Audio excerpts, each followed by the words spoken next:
All right, guys, it is good to be here. Time to talk some culture. Time to focus on some Serie A. Time to do what we need to do. My name is Anthony. Thank you very much for tuning in across platforms, Football Worldwide and Interworldwide. If you are on Interworldwide, please make your way over to the other platform to like and subscribe. And I cannot believe where we are at on this match day. Match day 20 has passed us. It has left us behind.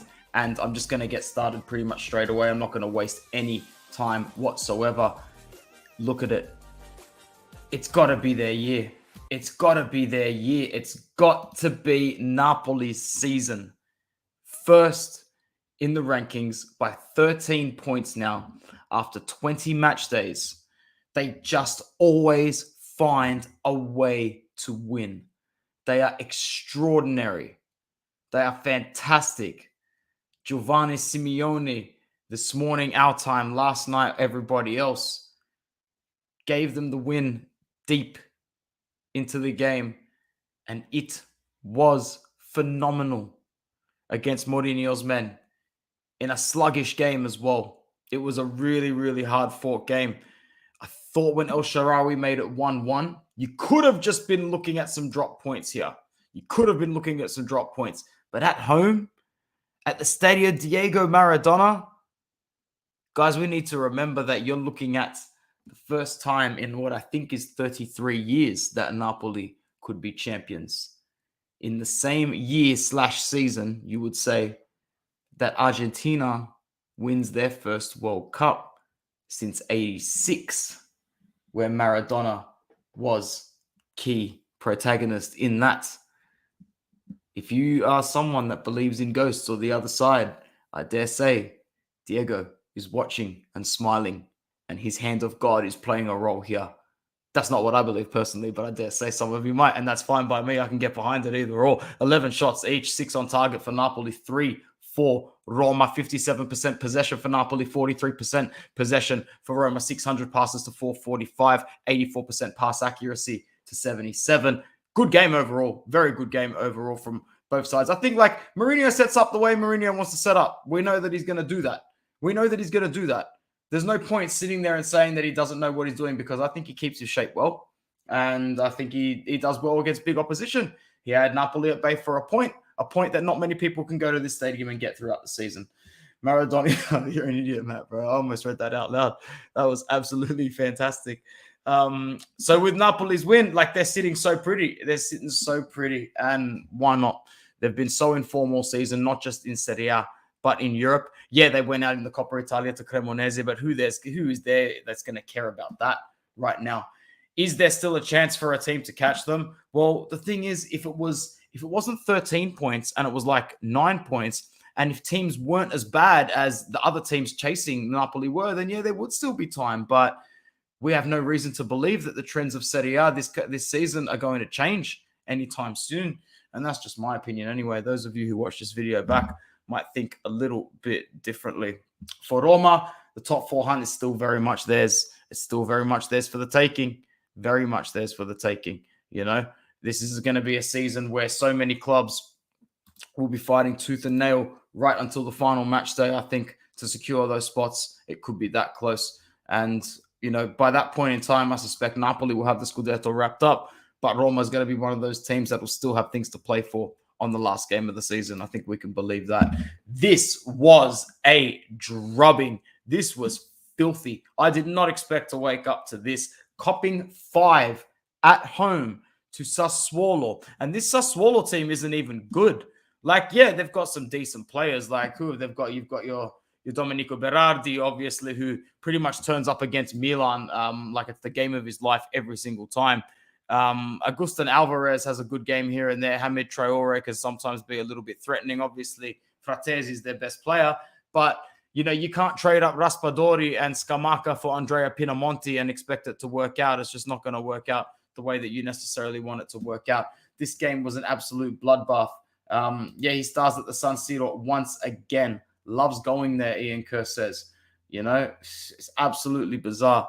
Thanks to the 9 people that are watching this channel right now. I really appreciate that. If you are on Inter Worldwide, make sure you come over to Football Worldwide and subscribe for us. Milan had a couple of offside goals, which may have changed things, but they were abysmal. Yeah, they really were absolutely horrible in this game. Pretty much from the get-go, we had goals in the 19th minute for De Frel, 21st for Fratesi, the 30th for Berardi, 47th for Loriente, and the 79th for Enrique. Giroud scored on the 24th. Divock Origi scored an absolute cracker, but there was nothing to play for at that point anyway. 9 shots apiece, 5 on target for Milan, 7 for Sassuolo, 61 possession to 39, 77% pass accuracy. Wasn't good for Milan. Wasn't good. 5-2. And it's just the Pioli train has sort of crashed a little bit here, in my opinion, because last season there are factors, and I don't think Milan got lucky in their Scudetto last season by any means. I think they were the best team throughout the 38 match days because they won the most games and secured the most points. But Pioli's being asked to think outside the box a little bit now and has to come up with new strategies, has to come up with new tactics, and has to come up with new fresh ideas and motivational approaches. And that's probably where this guy's going to hit his ceiling. Sorry for not talking into the microphone. How rude. And I think that their game plan of get the ball to Rafael Leao and hope for the best has been figured out quite well. I don't know why he was starting on the bench in this particular game, considering they get a week off for the derby. That goes to show you that, the things that are going on behind the scenes aren't just bad at Inter in terms of these contract situations.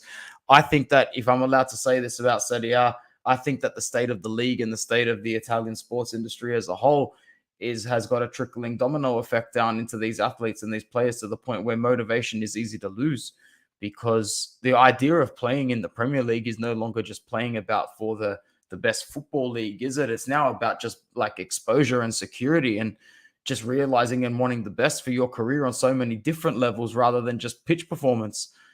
I don't blame it. I wish it wasn't like that, but it is what it is, right? And these contracts and these bids that are going to come in to struggling Italian clubs, you can't pass up numbers that are offered to you. And the problem is that you let your players get a little comfortable and you don't do the background work like Marotta and Ausilio haven't done at Inter for Skriniar, like Maldini and Marasca haven't done in the background for Leao. And this is what you end up with. You end up with the best centre-back and the best forward in the league probably leaving for free. It's a shame, but it is what it is. We'll see what happens with Milan this season. Origi did score a cracker along with Osimhen and Okereke. They did score some great goals. Leao 2.0. He can run fast. Look, I still rate Leao. I think so much confidence when he takes a man on.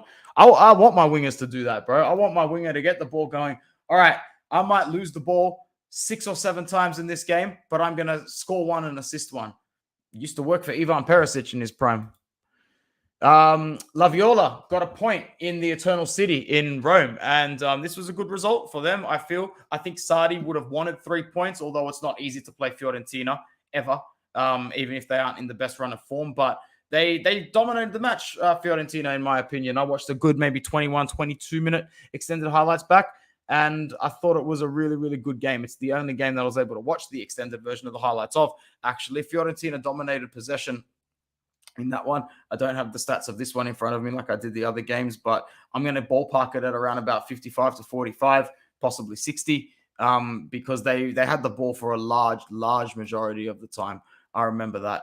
Had a few shots on target as well. Definitely way more shots than Lazio did. Let's go to the Lazio. I just wanted to see their position on the table before I continue. Sorry, not Lazio, Fiorentina. Yes, so Fiorentina are 12th. So that's what I mean. Like, they've only got one win in their last 5 games. So, but the point, while it's a decent result, they need to move forward going on from here, because Fiorentina, they can't still be lagging in 12th position. I'm going to get to the table at the end, but I forgot exactly just how low they were, because I knew that, teams like Monza and Empoli were starting to gather points and momentum. I'm like, Fiorentina haven't been playing well. It's going to be absolutely horrendous when I check the ladder, and it is. It's 10:22 here. I'm at school. Nice one, bro. You make sure you're concentrating. Don't be listening to me. Turn it off. Turn it off, bro. I'm a teacher. I'm telling you to turn it off, man. When SMS plays bad, Lazio usually drop points. Yeah, and Immobile is not 100% either, is he? Why can't I remember if he was playing in the game? He couldn't have been that invisible. Casali's goal opened the scoring good, but Nico Gonzalez, how good was Nico Gonzalez again today? He's such a baller. I've liked him ever since I started watching him play, because, of course, when I saw him, no, Immobile didn't play today. Felipe Anderson was up front. Whenever I see him play, he's fantastic. Nico Gonzalez, I really rate him as a player. Another confident wide man that knows how to take on a player. Got to watch all 4 games on Sunday. Some great games. They were really good games. Expected so much more from Fiorentina. Jovic has been poor as well. Immobile is still injured. I think he's still out for another couple of games. So Lazio keeping track with the top 4.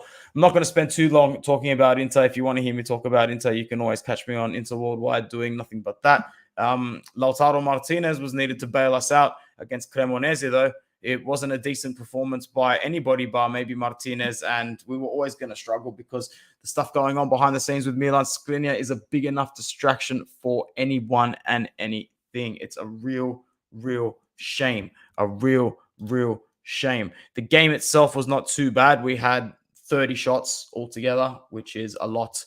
Inter once again, and Inzaghi ball, making sure that we're always sort of thereabouts. 10 of those shots were on target. We dominated possession 65 to 35, 87% pass accuracy to 76. And that puts Inter up to second position on the ladder. Got some comments coming in now here from Nick. No, I don't think now. Let Skriniar leave today. Take the money and bring Bakau in. Would you take Lindelof as a Skriniar replacement? I think Lindelof is more of a De Vrij replacement. I think so too. I don't mind Lindelof. I think that he's looking for a breakout to his next club anyway, but I don't think he'll come either. And what's his wage? Are we looking to put another wage like that on the table? I'm guessing he's on at least like 3 or 4 million at Manchester United. At least 3, 4, 5 million, because it's Man United, even if you aren't a starting player. Now, Okariki's goal was fantastic for Cremonese, and he's a pretty good player, man. I've seen him play a fair bit this season, and I think that he's one of these versatile attackers once again in Serie A that goes overlooked for big games. Oh, Joaquin Correa. And I just think that bigger sides need to start learning to take more gambles on players that show all the right attributes, but maybe there's just something about them that doesn't meet up to the expectations, or something about them that's a risk. But I'll tell you what's more of a risk in this economy: throwing down stupid money on players that just aren't proven to the extent of their price tag. That 31 million that we played for Correa is looking like a disaster. It's looking like worse money spent than João Mario. It's looking like, oh my days, it's bad. It's so bad. Okariki is 25 years of age as well, so it's not like he's old. He's still got plenty of time. Like, I don't know if anyone remembers him when he was scoring goals for Spezia, like just as they were coming back towards Serie A. But yeah, like I said, gambles need to be taken, and money doesn't need to be spent anymore in this league for players that can do a job. They can definitely do a job, and that's just my opinion. Ladea are playing beautiful football, second best football in the country, second best brand behind Napoli. Gasperini has just got an absolute engine to work with once again. You know, when is the gas going to run out for this team? Because every time you think that they're about to hit a slump, these names just come pouring through the woodworks, and they're just such quality players that, yeah, you knew they were good, but then in this system, they look a class or two above. Like, we've all seen Robin Gosens drop in form since he's gone to Inter, and I know his fitness hasn't been up to scratch, but systematically, these Atalanta boys are on something else, and I dare say when they go somewhere else, they will not look as good, but I don't know. That remains to be seen. Lookman's goal was unbelievable. He is such a good player. He is such a good player. Musso's having a decent season in goal. Toloi and Scalvini next to Demiral are just having great games. Jimitsi as well. I don't really know how to say his name properly. Is it Jimitsi? Jimsimi? I don't know, man. But like they've got depth where you just didn't realize they had it before. Well, for me personally, I thought that they'd drop back a gear, the likes of losing Gomez and Ilicic and a couple of others, but kudos to them, man, because as I said, they've got the depth. Højlund on his day can score. Jeremy Borger is a fantastic player. And anyone who's heard me speak before knows I'm a fan of Teun Koopmeiners. I just think he's just one of those hardworking Dutch players that knows how to do a job. And you combine him there with Darun as well. It's just a recipe for success, man, to be honest. It's an absolute recipe for success. And that's what they're doing at the moment. So those two Netherlands internationals are making it quite enjoyable for Atalanta in midfield, who have scored an incredible amount of goals recently. This 2-0 victory was pretty routine for them over Sampdoria under Dejan Deki Stankovic, who, their lineup it's a very weak looking lineup. When you look at Sampdoria's lineup and you still see the names of, Gabbiadini in there as well. It still hasn't adjusted to me that Harry Winks is playing for Sampdoria. That's for sure. But Ian Kerr is also a big fan of Darun, which is great. Lookman playing some world-class football and scoring world-class goals. Love his celebration as well. Can't remember how much he was bought for, though. I cannot remember how much he was bought for. That might be something that someone isn't... not even missing Malinovsky, are they? God damn it. And I thought he... Unbelievable. How much did they get Lookman for when he came in from RB Leipzig? I mean, I know he was loaned. I know he was loaned to Fulham first and Leicester second, but I forget how much he came to Atalanta for at the start of the season. If anybody knows about that, let me know. But that's just fantastic business from them. They always look like they put together good business, and here they are making another solid run at the league, in which they're sitting well. I think that they probably can make top four. As I said, it's going to be a slug. You haven't seen a top four race like this for a while, for a long time. Oh my goodness, speaking about disaster classes, here we go again. Monza. Monza do the double over Juventus this season. 2-0 at the Juventus Stadium, and with most players playing extremely poor for Juve, looking like they've completely clocked off. I don't blame them. If I can speak objectively without my Inter bias, I think what's going on behind the scenes is enough to shake up any athlete and demotivate them performance-wise in competitions where they don't feel as though there's a viable objective.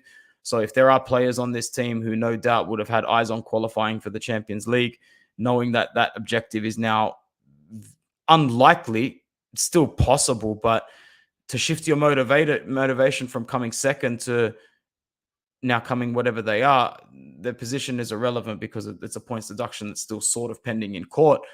But I don't blame, the long story short, I don't blame these Juve players for being demotivated and playing poorly. That's one thing I'll say objectively. I don't blame them for playing poorly and not busting their ass out there and losing to a Monza team at home where they're going to be tough for Milan soon. And as Inter fans, they equalized with a couple of minutes to go. Had we held on for that 2-1, that would have looked like an amazing result now.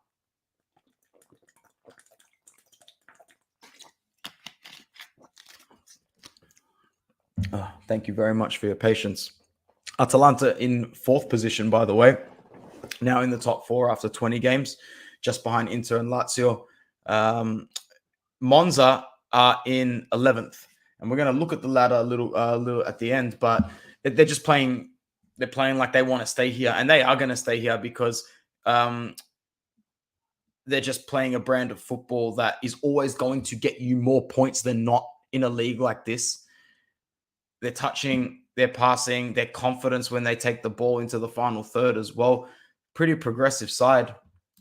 Yo, Berlusconi's calling that bus, man. He's calling it big time. There's 12 people here right now, which is a good number for a Football Worldwide stream. So thank you very much. Like the video and subscribe if you are new to Football Worldwide, please. If you are watching on Into Worldwide, please come across to Football Worldwide and subscribe. What do you guys think are going to make top four in the chat? While I've got some friendly faces here. And what's going on, Anad? Good to see you, man. I've never seen your name in the chat before, so welcome along, bro. Welcome along. Lookman for 11 million. 11 million, my boy Anad is saying. 11 million for Lookman. And we bought Correa for 31. Oh, man, they're on another thing. Yes, Monza joined Empoli in the gang that has overtaken Juve in the last 7 days. So that's very good stuff for the likes of Empoli and Monza. You know, sides like those two, Cremonese, Lecce, these are like your Serie B door rotators, your revolving door clubs.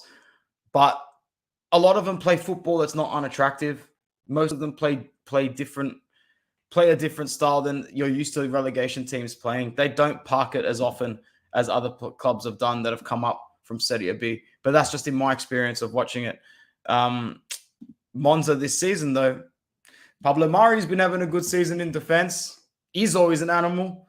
Andrea Patania likes getting minutes. He's looking solid.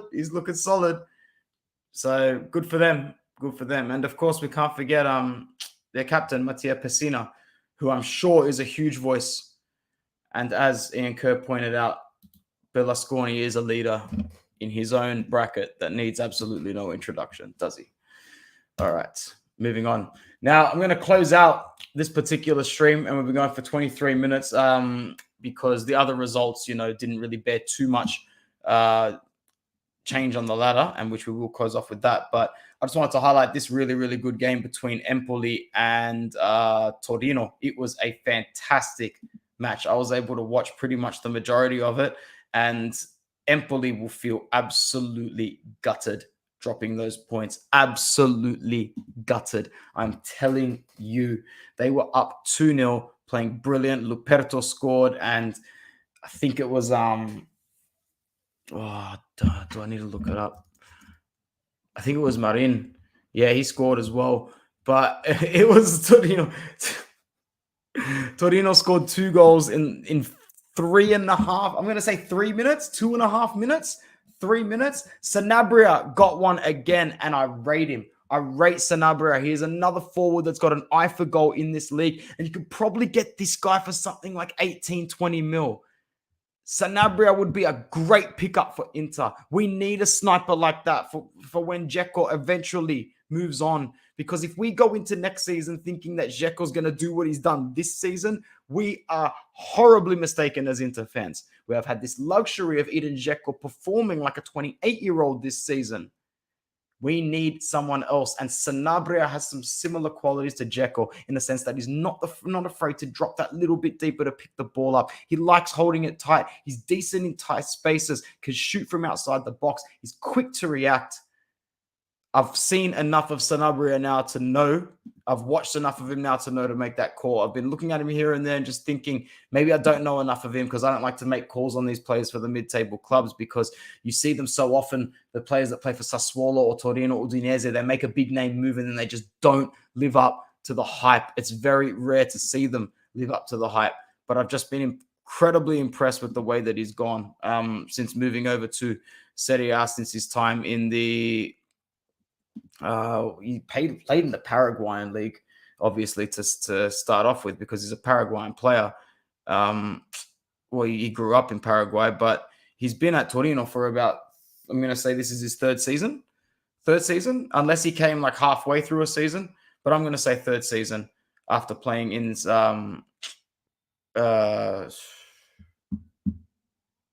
I forget if it was Portugal or Spain. But it's definitely one of the two. So he's impressed me, and I think that he'd be a decent pickup for one of the sides that are more in the top 4 position. It depends on how long he wants to stay. He's 26 years old now, so he's not going to get any younger, but he's not old at the same time. So I'd say he's a decent look. This isn't him up on the screen, by the way. This is an unrelated image from the game. He wears number 9, Sanabria. I don't know how many goals he scored this season, though. I can't think of it off the top of my head. Might be somewhere around about the 6 to 8 mark. I'm not too sure. If anybody knows off the top of their head, or if anybody is bored and wants to look up how many goals Sanabria has scored this season for Torino, and let me know in the comments if you take him at Inter or if you support another side and you're watching as well. Matt Pickham says Napoli first, Inter second, Atalanta third, Milan fourth. Is that your prediction, or is that the table now? That's probably the table now. But yeah, overall, really good game between Empoli and Torino. If you guys haven't checked it out, you got to go and watch the highlights. Or even better, if you can watch a replay, go and watch the whole game. It was a really, really good game. Ladder is up on the screen right now.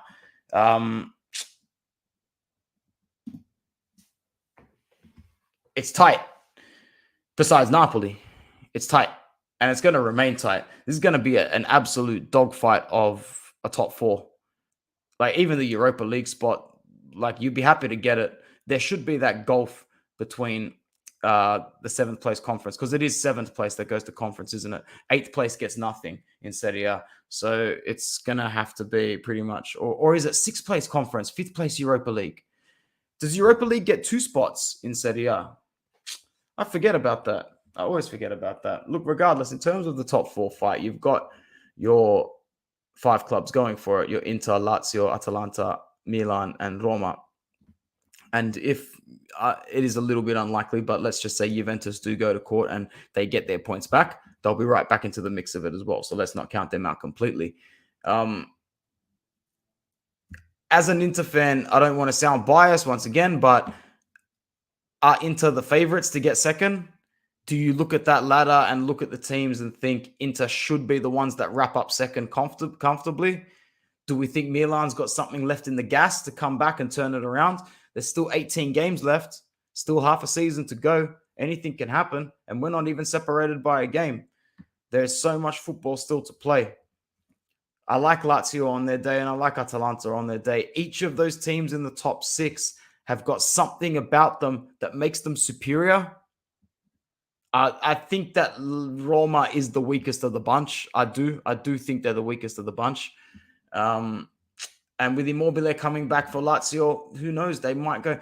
But Lazio go in patches where they're just really tough to stop. That once they get a roll on, you know? And they scare me. They scare me because they're always sniffing about. The next match day on your right, match day 21, is an interesting one, as they all are. So let's just go through that before we wrap up what's been a really, really cool episode of Culture Talk. Thanks, people, for joining me. And this is pretty much, I'm going to have guests on regularly and keep doing as much Italian content as possible on this platform.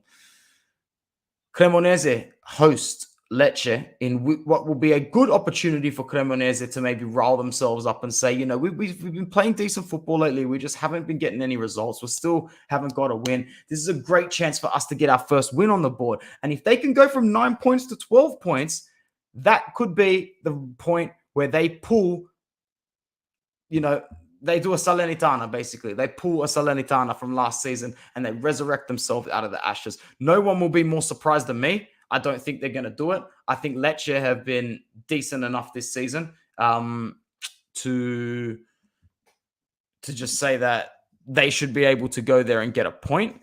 But at the same time, this is the sort of game that they would lose. Salernitana just beat Lecce, if I'm not mistaken. It's not one of the games that we have covered in this particular video.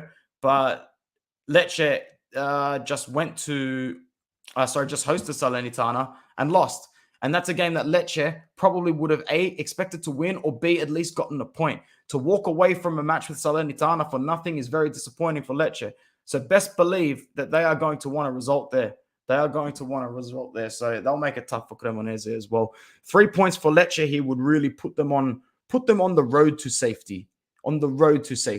Not safe, but on the road to safety. Roma host Empoli, who will still feel very happy being in 10th position on the ladder. They could have really done with those extra 2 points and been equal with Udinese. That really would have boosted their confidence. Really would have boosted their confidence. But they'll settle for being mid-table at the moment, as will, to an extent, Sassuolo. Those 3 points against Milan like gold, because they were looking like they could potentially be in a relegation fight. And while they're nowhere near safe, being 8 points clear is a lot better, especially since Verona have that game in hand against Udinese tomorrow morning, 6:45 a.m. So in about 10 hours' time. For Atalanta, look, it's not going to be easy to go to Sassuolo and win, but they will. They will. I have absolutely no doubt about that. I think Spezia are going to get absolutely rolled by Napoli. Expect it to be a little closer. A little bit closer. Yeah, you have a good night too, man. I'm out in a second. Thanks, Matt, for stopping by. Torino and Udinese will be an interesting one, both neck and neck on the ladder there. Ivan Juric is doing good things. We knew that he would come good after another little bit of a slow start. Sluggish finish to the season last season for Juric and Torino. And, after having to finally emotionally cut ties with Bellotti, I think that they're much, much for the better for it now. No disrespect to Bellotti, but, when it's time to move on, it's time to move on. Fiorentina host Bologna which is a game where, Bologna, who are doing very well now to be in ninth, exactly where they want to be, doing Sinisa Mihailovic very proud, and Thiago Motta just doing an overall really good job. Fiorentina, on the other hand, even though they won't mind getting a point in Rome from Lazio, it's not a good season for them so far. Italiano was expected to do better with the men that he's got at his disposal. And I think that beating Bologna is a good way for them to kickstart their second half of the season into gear with a win. The big one, the Derby della Madonnina, in which Inter will have the home rights, is huge, because a win for Milan puts them back above their city rivals. A win for us puts us 5 clear of Milan. And even though that's nothing, being 5 clear at this point of the season, well, it's exhausting if you're Milan to look at that and go, oh, bro, 5 points. We've got 17 games to make it up. And it's easy to do, don't get me wrong, but you know what I mean. It's just a different level of motivation. Are you going to be at the derby, Ian? You are, aren't you? You are going to be cheering. Yes, that's right. I did speak to you about that. My memory is a little hazy as per usual. So huge game. Bragging rights are the least of what's on offer. What's on offer is 3 precious points in the race for second spot. More importantly, the top 4, a Champions League spot next season. If Inter can win this game against Milan, I will be confident that we have what it takes to outscore Milan and Roma until the back end of the season, at least. At least. I don't know about the other two. Atalanta could inevitably slump. Lazio could as well, but so could Inter. In fact, I'm banking on it. Verona, who desperately need 3 points. Let's see how they go against Udinese. Will play Lazio. They'll host Lazio. Expect Lazio to win that game, but stranger things have happened. Monza will relish the chance to get 3 points again against Sampdoria and improve their position. Sampdoria, it's looking very tough for them now. It's looking scary. Big shout out to my friend Vito Doria, because that would not be pretty at the moment. Salernitana host Juve, and I think every game from here is going to be an uphill battle for the Bianconeri, but at the same time, very difficult for Salernitana here. A chance for Salernitana to overtake you. Anyway, thank you very much to everybody that joined tonight. It was a really, really fun night. I was on Inter Worldwide first and then did some content here as well. As always, there was 12 people here actually, which was very nice. Thanks, Ian, Matt. Luripio was here as well. Thank you very much. Guardate campionato lungo a vincere. Thank you very much for coming in. Who else? Anad, thank you very much, man. Appreciated that. Niak as well. Have a good day. All right, guys, I'll be back for more cultural talk soon. Hey, Mario Delgado came into the chat very, very late with a question. Do I think that Pioli will be sacked if Milan loses to Inter? I think that the conversation will be had. I think that they'll, when managers get like their little ultimatum from the ownership or the management, the board, where they're like, all right, now you've got 3 games. Now you've got 4 games to improve it. We'll evaluate you after the 4 games. If they lose to us, that's when he'll have his 3 or 4 games after that. So even though he won't get sacked just yet, it's now being spoken about for sure. Thanks, bro. Appreciate that, Ian. Thank you very, very much, everybody. Ciao.